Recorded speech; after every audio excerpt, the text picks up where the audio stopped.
Hello everyone. आज हम लोग बात करेंगे लेजिस्लेटिव काउंसिल के बारे में। जिस तरह से पार्लियामेंट की सिस्टम में you have Lok Sabha and Rajya Sabha, similarly in the state legislature you have legislative assembly and legislative council. So today we will talk about legislative councils. We will see कि legislative council क्या है, we will see ये कैसे form होता है, we will see the similarity between the legislative council and let's say Rajya Sabha, and also यदि legislative assembly है तो how powerful is your legislative council. All the questions will be answered if you watch the video till the end, so stay glued. So recently West Bengal की government form हुई, TMC came into power, we all know that. So the moment they came into power, they decided to set up a legislative council, what we also call as Vidhan Parishad. ठीक है, तो सबसे पहले देखते हैं कि लेजिस्लेटिव काउंसिल आखिर होता क्या है. तो when you talk about legislative council, तो नाम तो हम लोगों ने देखा, this is state legislative council या Vidhan Parishad. It is the upper house. Just like Rajya Sabha is the upper house, legislative council is your upper house in the state legislature. Well, there are some rules, there are some regulations through which you can have legislative council in the state. Well, you would have learnt about the concept of unicameralism and bicameralism. ठीक है, तो there are several states which has unicameralism, and there are provisions through which a state can be made into a bicameral legislature. ठीक है, तो at present you have 6 states having bicameral legislature, यानी कि उनके पास legislative assembly भी है और legislative council भी है. तो देखेंगे उनके फॉर्मेशंस के बारे में, बट सबसे पहले देख लेते हैं कि कौन कौन से स्टेट्स हैं जिनमें legislative council है. तो if you see, Uttar Pradesh is the one, Bihar is the second, then you have the Andhra Pradesh, you have Karnataka, then you have Maharashtra, you have Telangana, you have Andhra Pradesh. So these are the states, यानी कि ये 6 states are having the state legislative council, जिसे हम लोग विधान परिषद बोलते हैं. It is important to note कि थोड़े दिन पहले तक जम्मू एंड कश्मीर में भी बाईकैमरलिज्म था, बट थोड़े दिन पहले लेजिस्लेटिव काउंसिल नहीं रहा because the state was divided into union territories of Jammu and Kashmir and Ladakh. ठीक है, लेट्स मूव अहेड, इसमें कोई डाउट तो नहीं होगा. Now who decides on the bicameral system? Well, bicameral system अभी हम लोगों ने देखा, यूनिकैमरल और बाईकैमरल. तो यूनिकैमरल और बाईकैमरल, तो बाईकैमरल किसी भी स्टेट को बाईकैमरल बनाने की पावर जो है आर्टिकल 169 प्रोवाइड करता है. ठीक है, जो आपका संविधान है, जो आपका कॉन्स्टिट्यूशन है, that does not force a bicameral legislature on any of the state. ठीक है, वो स्टेट को एक ऑप्शन देता है कि you can have unicameral, you can stay as unicameral, और you can opt for bicameral. So there are a few states which has opted for bicameralism, जैसा मैंने देखा 6 states. And if West Bengal gets the legislative council, तो वो 7th हो सकता है. ठीक है, now who provides the authority to create or abolish the legislative council? That's Article 169 of the Indian Constitution that provides power to the Parliament. Remember the word Parliament. Article 169 किसको empower करता है? Parliament को. किस चीज़ के लिए? Abolition और creation of second chamber यानी कि लेजिस्लेटिव काउंसिल ऑफ स्टेट्स. ठीक है, तो article 169 empowers the parliament for the abolition and creation of second chamber, that is the Vidhan Parishad, that is legislative council. Now let us look at the process that is followed for the abolition and creation of legislative council. तो when you talk about abolition and creation, तो you should always remember which article? Article 169, as we saw, it empowers your parliament to create और abolish legislative council. तो ये आप याद रखना, कभी भी सवाल आ सकता है। सो होता क्या है, सबसे पहले एक रिजोल्यूशन है वो इंट्रोड्यूस किया जाता है स्टेट के लेजिस्लेटिव असेंबली में, यानी कि जो जिस भी स्टेट को लेजिस्लेटिव काउंसिल है बनाना है वो अपने लेजिस्लेटिव असेंबली में एक रिजोल्यूशन पास करता है, ठीक है। Then the resolution has to be passed by a special majority. कैसा मेजॉरिटी? सिंपल मेजॉरिटी नहीं, स्पेशल मेजॉरिटी चाहिए लेजिस्लेटिव असेंबली में। तो स्पेशल क्या है, सिंपल क्या है, we will have a separate video इसके डिटेल में, बट अभी के लिए बस ये समझ लो कि जितने भी मेंबर्स हैं कि 2/3 members should be present and voting, तो मेजॉरिटी ऑफ 2/3 चाहिए। एंड वो यदि हो जाता है तो resolution is considered to be passed in the legislative assembly for which purpose, for creation of या फिर for abolishment of legislative council. उसके बाद parliament shall pass the resolution with simple majority. यहाँ पे है आपका स्पेशल मेजॉरिटी, यहाँ पे है पार्लियामेंट में सिंपल मेजॉरिटी। तो दिस इज इंपॉर्टेंट, ये आपको कंफ्यूज कर सकता है कभी प्रीलिम्स एग्जामिनेशन में। Once parliament passes it through simple majority, it is send to the president. वो अपना बिल पे सिग्नेचर करते हैं, जैसे ही वो सिग्नेचर किए लेजिस्लेटिव काउंसिल बन जाता है। तो that's the simple 5 step method of creating the legislative council. Moreover article 169 में 3 क्लॉजेस में एक तो इंपॉर्टेंट ये था, जो 1 हम लोग बात की, एबॉलिशन और क्रिएशन का अथॉरिटी जो देता है। जो आर्टिकल 169 में क्लॉज 3 है, इट टॉक्स अबाउट कि दीज, ये जो लॉ बन रहा है आपका, it should not be considered as an amendment to the constitution. मतलब कि ये कॉन्स्टिट्यूशनल अमेंडमेंट में नहीं इसे माना जाना चाहिए। एंड इसका मतलब बस आप इस केस में ये समझ लो कि this means a simple majority is enough for the creation of या फिर एबॉलिशन ऑफ लेजिस्लेटिव काउंसिल। तो बस इसका मीनिंग यहाँ पे इतना ही है, ठीक है। Let's move ahead. So let's talk about the size of the council. Council कितना बड़ा या छोटा हो सकता है। तो इसमें 2 इंपॉर्टेंट चीज़ है। एक, that it can not B more then 1/3 of the members of legislative assembly, ठीक है। मतलब कि यदि मान लो लेजिस्लेटिव असेंबली में 180 सीट्स है, मेंबर्स है, तो इसका 1/3 करोगे तो इसमें 60 से ज़्यादा नहीं हो सकता लेजिस्लेटिव काउंसिल में। इफ लेजिस्लेटिव असेंबली हैज़ 180, तो legislative council can not have more than 60, ठीक है। तो it has to be less than 60, but also there is a condition कि its size can not be less than 40 members, तो it has to be greater than 40। तो this is a must. तो एक तो 1/3 से ज़्यादा नहीं हो सकता, दूसरा has to be more than 40। And इसी कारण से हर state of India can not afford to have the legislative council. उनके पास कितना भी पैसा हो या कितना भी इंटरेस्ट हो, यदि उनका लेजिस्लेटिव असेंबली चाहे भी, तो they can not create unless they fulfil these 2 criterias. Let's move ahead and talk about the composition and election of the legislative council members. So here what we see is you have the members being elected differently. तो सबसे पहले बात करते हैं जो first 1/3 member है, they are elected by whom? Members of legislative assembly of the state, ठीक है। तो दे इलेक्ट द 1/3 यानी कि 33% of the people for the legislative council. उसके बाद जो नेक्स्ट 1/3 है, that is elected by the members of your local bodies. Local bodies से कहने का मतलब है, you can have the municipalities, you can have the gram panchayat, panchayat samiti या डिस्ट्रिक्ट काउंसिल में जो ऑलरेडी मेंबर्स है, they elect the further 1/3 of legislative council, ठीक है। अब जो बचा हुआ 1/3 है वो भी डिस्ट्रीब्यूटेड है। तो जो बचा हुआ 1/3 है उसमें से उसका आधा यानी कि 1/6 इज नॉमिनेटेड बाय गवर्नर। तो गवर्नर किसी को भी नॉमिनेट नहीं कर सकता है, he nominates person who have knowledge, मतलब कि डीप लर्निंग है उनके पास या फिर बहुत सारा एक्सपीरियंस है इन द फील्ड ऑफ, कैसे, साइंस में हो गया, लिटरेचर में हो गया, आर्ट्स हो गया, या फिर they have been part of some cooperative movement या फिर अदर सोशल सर्विसेज, मतलब कि प्रोमिनेंट पर्सन है इन सब फील्ड्स में, तो उनको वो बना सकता है मेंबर्स। और जो बाकी अब 1/6 बच गया तो उसमें दोनों आधा आधा डिवाइड कर लेते हैं। They are elected by persons who are graduates of 3 years decide, जो कि स्टेट में डिसाइड कर रहे हैं ऑब्वियसली। एंड ऑल्सो जो आधा है 1/12 they are elected by teachers. Teachers कैसे, who had spent at least 3 years, मतलब मिनिमम 3 साल पढ़ा रहे हैं in educational institution within the state. And वो एजुकेशनल इंस्टीट्यूशन जो है that should not be lower than secondary school, ठीक है।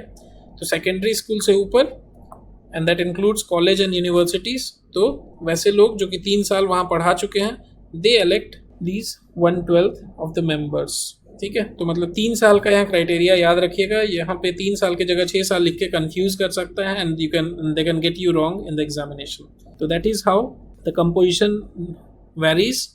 तो लेट्स मूव अहेड। तो आगे बात करते हैं एलिजिबिलिटी की। So you have different kind of eligibility. तो सबसे पहले तो जो एक मस्ट है, he has to be a citizen of India, नहीं तो अदरवाइज वो इंडिया में क्या करेगा।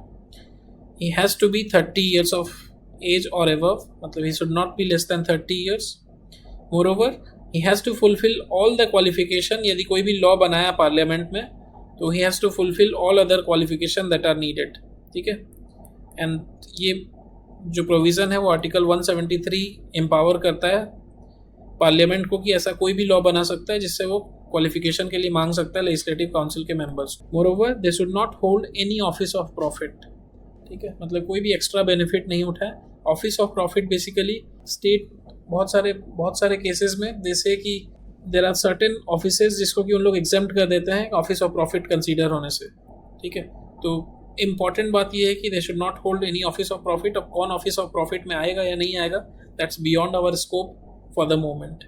मोरओवर यदि हम लोग रिप्रेजेंटेशन ऑफ पीपल एक्ट की बात करें, तो इट सेज कि कोई भी ऐसा पर्सन को हम लोग लेजिस्लेटिव काउंसिल का मेंबर नहीं बना सकते हैं यदि वो उसी स्टेट में कहीं पे भी कोई भी लेजिस्लेटिव असेंबली कॉन्स्टिट्यूएंसी में, किसी भी कॉन्स्टिट्यूएंसी में, he has to be an elector. मतलब कोई सा भी डिस्ट्रिक्ट हो, कोई सा भी लेजिस्लेटिव असेंबली कॉन्स्टिट्यूएंसी, वहाँ उसको उसी कंसर्न स्टेट में, मतलब कि जिस स्टेट में वो लेजिस्लेटिव काउंसिल का मेंबर होना चाहता है, वहाँ पे वो इलेक्टर होना चाहिए।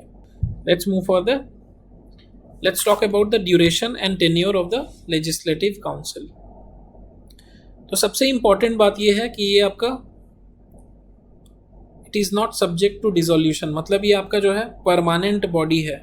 ये आपका बॉडी वैसा नहीं है कि मतलब कि जैसे आपका लोकसभा में होता है, इलेक्शन हुआ फिर वो ब्रेक हुआ एंड फिर से नया सरकार आया, उस तरह से नहीं। दिस एक्ट्स लाइक राज्यसभा, जो कि आपका कंटिन्यूअस बॉडी है, परमानेंट बॉडी है। इसमें क्या है, मेंबर्स जो है वो रोटेट होते रहते हैं। जैसे कि 1/3 ऑफ द मेंबर जो है एवरी 2 years दे एक्सपायर। ठीक है, मतलब कि दे एक्सपायर इन द सेंस, मतलब कि वो 2 साल के बाद टर्मिनेट हो जाते हैं और मतलब रोटेट होते रहते हैं। और जो एक मेंबर है उसका टेन्योर 6 years का होता है, but every 2 years they keep on rotating, मतलब कि चेंज होते रहते हैं ताकि आपका साइकिल कंटिन्यू चलता रहे। जो आपका खाली जगह है उसके लिए फ्रेश इलेक्शंस होता है या नॉमिनेशंस होता है at the beginning of every 3rd year, मतलब कि 2 साल के बाद। ठीक है, जो रिटायरिंग मेंबर्स है, can they be re elected या renominated? Yes, they can be. So these are the important things as far as your duration या tenure of the members of legislative council are concerned. तो यदि हम लोग eligibility वगैरह देख लिए हैं, तो now we have to look at the disqualification में क्या होता है। तो जब भी डिस्क्वालिफिकेशन ऑफ लेजिस्लेटिव काउंसिल के मेंबर का बात आता है, we have to remember article 191। तो ये आपका लेजिस्लेटिव असेंबली के लिए भी एप्लीकेबल है और लेजिस्लेटिव काउंसिल के लिए भी एप्लीकेबल है। तो who can be disqualified for membership of legislative council? एक तो यदि वो ऑफिस ऑफ प्रॉफिट होल्ड कर रहा है, इज ऑफ अनसाउंड माइंड, लेकिन कौन डिसाइड करेगा कि ही इज नॉट साउंड? तो that will be done by decided by competent court, यानी जुडिशियरी विल से कि ये आपका कॉम्पिटेंट नहीं है, he is of unsound mind. ठीक है, मोरओवर यदि वो अनडिस्चार्ज सॉल्वेंट है, कहने का मतलब है यदि वो बैंकरप्ट हो जाए, या फिर वो सिटीजन ऑफ इंडिया नहीं है, मतलब कि ना, और अदरवाइज वो किसी और देश का सिटीजन वॉल्यूंटरीली एक्सेप्ट कर लेता सिटीजनशिप। ठीक है, मोरओवर यदि और कोई ऐसा लॉ बनाया पार्लियामेंट जिसके तहत वो डिस्क्वालीफाइड है, जैसे कि कन्विक्टेड बाई कोर्ट या इस तरह का क्लॉज जो है, यदि कुछ वैसा है तो they can not B a member of legislative council. So let's move ahead. Let's talk about the legislative procedure in a state with legislative council as compared with that in parliament. मतलब कि basically आपका state legislature और parliament में क्या differences है, ये in general हम लोग बात कर लेते हैं। ठीक है, उसी में legislative council भी cover हो जाएगा। तो इसको 2 भाग में divide कर लेते हैं। पहला तो मनी बिल के लिए और दूसरा जो बिल्स मनी बिल्स नहीं है। तो यदि हम लोग मनी बिल की बात करें, तो जो आपका लेजिस्लेटिव काउंसिल है और जो राज्यसभा है, बोथ एक्ट्स सिमिलर। कहने का मतलब ये है कि एक मनी बिल जो है that can not originate in either Rajya Sabha और लेजिस्लेटिव काउंसिल, यानी कि वो कहाँ ओरिजिनेट होगा, लोकसभा इन केस ऑफ पार्लियामेंट, और स्टेट लेजिस्लेचर में वो लेजिस्लेटिव असेंबली में होगा. It can not be initiated या originate in legislative council. Moreover जो आपका अपर हाउस है, अपर हाउस कहने का मतलब अगेन वही है, राज्यसभा या लेजिस्लेटिव काउंसिल है. They don't have any power to amend और रिजेक्ट बिल्स. यानी कौन सा बिल? मनी बिल की बात कर रहे हैं हम लोग. तो मैक्सिमम टू मैक्सिमम वो क्या कर लेंगे? They can give some recommendation, ठीक है, और वो मतलब अगेन ट्रांसफर कर सकते हैं, ट्रांसमिट कर सकते हैं लोअर हाउस को, यानी लोकसभा या फिर लेजिस्लेटिव असेंबली को. बट यदि वो मनी बिल को रिटर्न नहीं करते हैं 14 दिन में, ठीक है, तो वो मतलब इर्रेस्पेक्टिव ऑफ एनीथिंग, यदि वो होल्ड भी कर ले रहे हैं, it hardly matters, legislative assembly will consider it to be passed in the same form, ठीक है, और उसके बाद उसे प्रेसिडेंट या गवर्नर को दे दिया जाता है कि आप इसे पास कर लो, हो गया. मोरओवर यदि मान लो कोई डिसएग्रीमेंट है, मान लो कुछ अमेंडमेंट करके दिया और लेजिस्लेटिव असेंबली वाले को पसंद नहीं आया, ठीक है, मतलब कि legislative assembly want something, legislative council want something, तो in case of money bill जो डिफरेंसेस है that can not be sorted. जो भी फैसला होगा लेजिस्लेटिव असेंबली का that will be full and final. Regarding money bill I am talking about, तो there is no issue of deadlock, मतलब कि there is no provision of deadlock का resolution, ठीक है, मतलब कि जैसे ज्वाइंट सिटिंग होता है दूसरे बिल में, अभी हम लोग देखेंगे, यहाँ पे कोई वैसा प्रोविजन नहीं है. तो there is no such provision कि डेडलॉक को आप रिजॉल्व करो, कोई ज्वाइंट सिटिंग वगैरह नहीं होगी. यानी कि जो आपका लोअर हाउस कह दिया वो सर्वे सर्वा है, the will of the lower house shall prevail. चलिए आगे बात करते हैं वैसा बिल्स का जो कि मनी बिल्स नहीं है. तो उस केस में we have divided it parliament और स्टेट लेजिस्लेचर में. तो अब यदि बात करें, यदि कोई भी बिल यदि मनी बिल नहीं है, तो that bill can be introduced either in lower house या अपर हाउस, दोनों ही केसेस में, चाहे वो पार्लियामेंट हो या स्टेट लेजिस्लेचर हो, ठीक है. यदि वो पार्लियामेंट है तो it is deemed to be passed, मतलब कि उसे कंसीडर कर लिया जाता है एज पास्ड इफ दोनों हाउस एग्री कर जाते हैं ओरिजिनल फॉर्म में या फिर विथ एग्रीड अमेंडमेंट्स, तो उस केस में वो पास कर दिया जाता है, ठीक है. यदि कोई डिसएग्रीमेंट है, तो यदि ये मनी बिल नहीं है, तो यदि कोई डिसएग्रीमेंट है तो फिर पार्लियामेंट के केस में you will have joint sitting, और उसे बुलाएगा कौन? प्रेसिडेंट. तो यदि ऐसा कुछ डिसएग्रीमेंट होता है. बट यदि हम लोग डिसएग्रीमेंट का बात करें, तो even if there is a disagreement in state legislature, मतलब लेजिस्लेटिव काउंसिल को कुछ पसंद नहीं आया, यदि वो चाहता है कुछ अमेंडमेंट हो, तो ऐसा कुछ हो नहीं पाता है, because there is no provision of joint sitting in case of a deadlock. तो देखते हैं डिसएग्रीमेंट में होता क्या है. तो यदि स्टेट लेजिस्लेचर की बात करें, तो जब डिसएग्रीमेंट पहले होता कब है? पहला तो रिजेक्ट कर देते बिल को, दूसरा अमेंडमेंट करते हैं जो कि is not agreeable to legislative assembly या दूसरा हाउस, ठीक है, और तीसरा does not pass the bill within 3 months of the receipt of the bill from the originating house. तो स्टेट लेजिस्लेचर जो है वो क्या, मतलब कि यदि एक जगह बिल ओरिजिनेट हुआ है तो दूसरा जो हाउस है that can keep the bill for 3 months. Legislative assembly यदि कोई बिल पास किया और उसे ट्रांसमिट किया कि देख लो आप लेजिस्लेटिव काउंसिल को, एंड लेजिस्लेटिव काउंसिल क्या कर सकता है? उसे रिजेक्ट कर सकता है या अमेंडमेंट सजेस्ट कर सकता है विच मे नॉट बी एग्रीबल, और या फिर इट कैन होल्ड, बट कब तक होल्ड कर सकता है? 3 महीने तक का मैक्सिमम, ठीक है, उसके बाद उसे वापस भेजना ही पड़ेगा. सिमिलरली यदि डिसएग्रीमेंट बात करें हम लोग पार्लियामेंट में, तो पार्लियामेंट कैन रिजेक्ट, मतलब कि जिसमें एक हाउस है, मान लो एक हाउस आपका बिल ओरिजिनेट किया, तो दूसरा house can reject the bill, they can propose amendment which are not agreeable to the other house. And क्योंकि अमेंडमेंट कब सजेस्ट करेगा? जब इनिशियल क्लॉज जो है एग्रीबल नहीं होगा. सिमिलरली यदि हम लोग बात करें पार्लियामेंट की, तो मतलब कि दे कैन होल्ड, यानी कि जो सेकेंड हाउस है that can hold a bill for 6 months from the date of the receipt of the bill. अब बात करें कि यदि डिसएग्रीमेंट हो जाता है, ठीक है, तो जो बिल है override the council of states, मतलब जो आपका लोअर हाउस है उसको ओवरराइड नहीं कर सकता. दिस मीन्स कि यदि डेडलॉक है, कुछ डिफरेंसेस है, तो डेडलॉक कहलाएगा, और डेडलॉक को joint sitting of the 2 house से हम लोग रिजॉल्व करेंगे. बट यहाँ पे भी एक केस है, यदि प्रेसिडेंट का डिस्क्रिशन है, मतलब यदि प्रेसिडेंट का मन किया, तो he may not summon a joint sitting, और उस केस में क्या होगा? जो काउंसिल ऑफ स्टेट्स है it has the effective power of preventing the passing of the bill. Similarly यदि हम लोग स्टेट लेजिस्लेचर की बात करें, तो यदि डिसएग्रीमेंट होता है, यदि असेंबली आपका पास कर दिया और फिर उसे स्टेट लेजिस्लेटिव काउंसिल के पास भेजा है, ठीक है, तो what they can do is, पहले तो वो 3 महीना रोक सकता था, लेकिन यदि उसके बाद फिर अमेंडमेंट माने या ना माने, फिर से असेंबली यदि फिर से भेज दिया लेजिस्लेटिव काउंसिल के पास, तो they can stay it for maximum of 1 month. दूसरी बार जब आया वो बिल, तो उससे ज़्यादा वो होल्ड नहीं कर सकते। तो पहले 3 और फिर 1, तो मैक्सिमम क्या है 4 मंथ्स का डिले हो सकता है, उससे बियॉन्ड नहीं। यदि काउंसिल रिजेक्ट कर देता है या 1 मंथ तक विथहोल्ड कर देता है, तो वो बिल जो है ऑटोमेटिकली पास कंसीडर किया जाता है और उसके बाद फिर उसे भेज दिया जाता है गवर्नर के पास। ये सब जो हम लोग बात करें वो वैसे केस में है जब लेजिस्लेटिव असेंबली में बिल ओरिजिनेट करे। मान लो ये ओरिजिनेट करता है लेजिस्लेटिव काउंसिल में and transmitted to the legislative assembly, और यदि असेंबली रिजेक्ट कर देता है या फिर अमेंडमेंट करता है and which is not agreed by council, तो बिल वहीं पे लैप्स कर जाता है और फिर उसको पास होने का तो कोई सवाल ही नहीं उठता। तो that's about it money bill और नॉन मनी बिल में क्या क्या प्रोविजंस है। अब बात करते हैं हम लोग बेनिफिट्स की। किसकी बेनिफिट्स की? स्टेट लेजिस्लेटिव काउंसिल की। तो देयर आर सेवरल बेनिफिट्स। एक तो आपका कंसल्टेटिव प्रोसेस को बढ़ा देता है। तो फैक्ट ये है कि जितना ज़्यादा डिस्कशन करोगे, जितना ज़्यादा डिबेट करोगे, जितना ज़्यादा डेलिबरेट करोगे, जितना ज़्यादा सोचोगे, तो that leads to better governance and that is what is democracy is all about, कि आप सबको साथ लेके फिर उसके बाद जो भी बेस्ट वे फॉरवर्ड है उसको लेके चलोगे। Moreover it checks against hasty legislation. बहुत बार होता है कि गवर्नमेंट जो होता है लोकसभा में, मतलब कि दे आर इन पावर, तो मेजॉरिटी उनके पास है, तो कुछ भी लॉ बनाना तो तेज़ी से दे कैन गेट इट पास। तो उसे चेक कर सकता है यदि आपके पास लेजिस्लेटिव काउंसिल है तो कोई भी यदि कुछ मतलब कि इल प्रिपेयर्ड या फिर मान लो केयरलेस लेजिस्लेशन है, that can be checked through state legislative council. Moreover, what legislative council can do is they can accommodate good talent.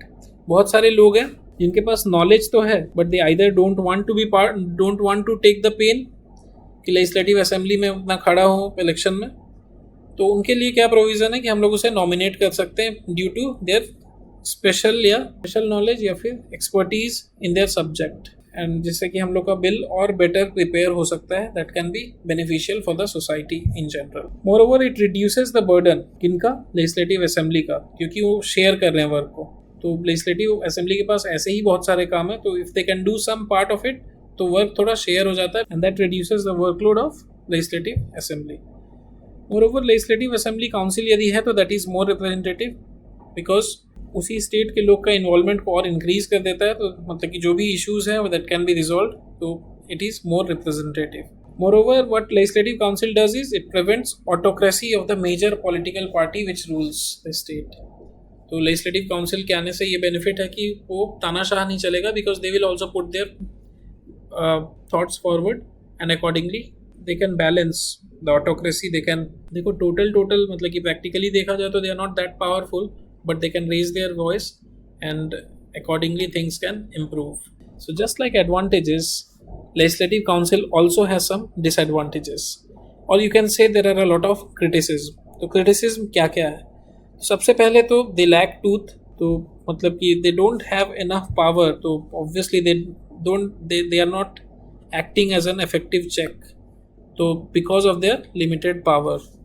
तो जब उतना पावर ही नहीं है तो क्या कर पाएंगे? They can at best shout, but उससे कुछ होना नहीं है। मोरओवर लेजिस्लेटिव काउंसिल में there can be people with vested interest, क्योंकि उनका इलेक्शन प्रोसेस ऐसा है कि they can have a lobby कि यहाँ से मतलब इस कारण से उसे सेलेक्ट करें, क्योंकि इनडायरेक्ट इलेक्शन है।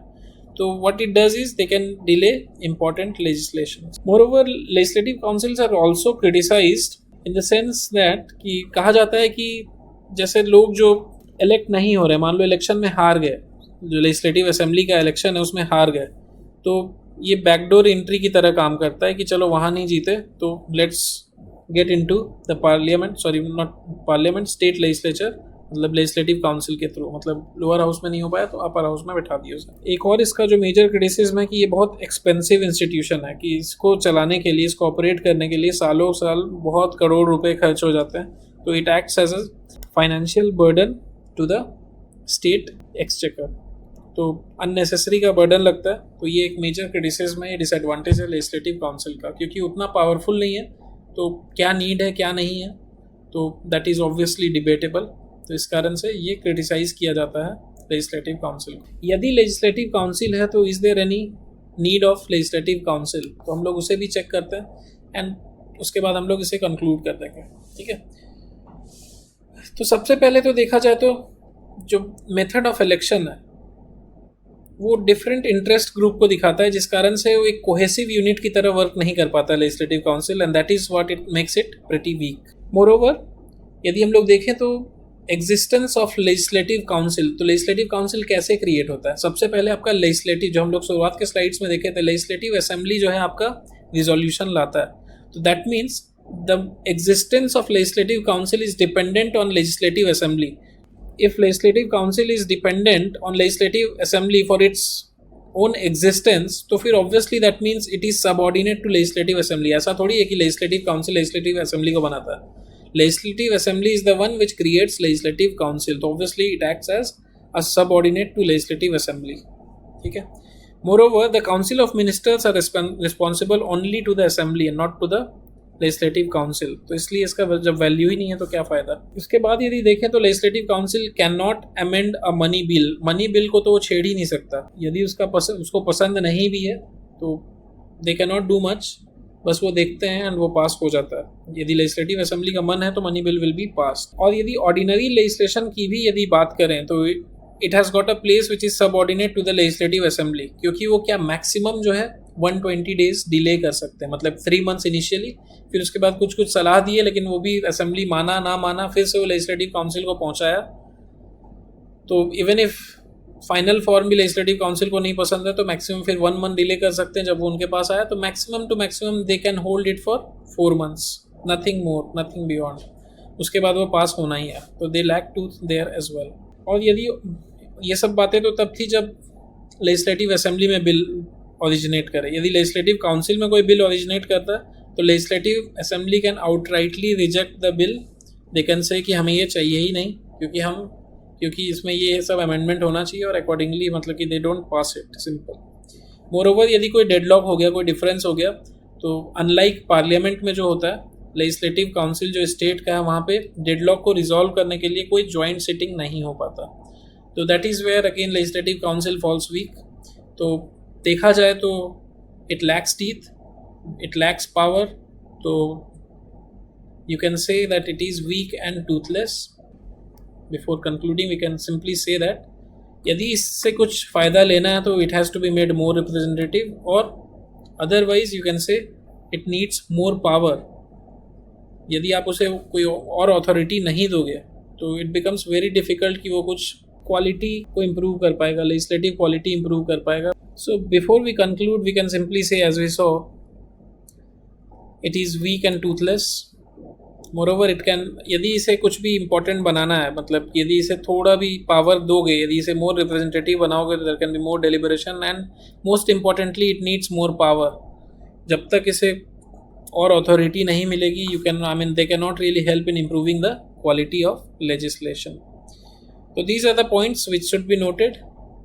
So before we conclude, let's see some previous year questions.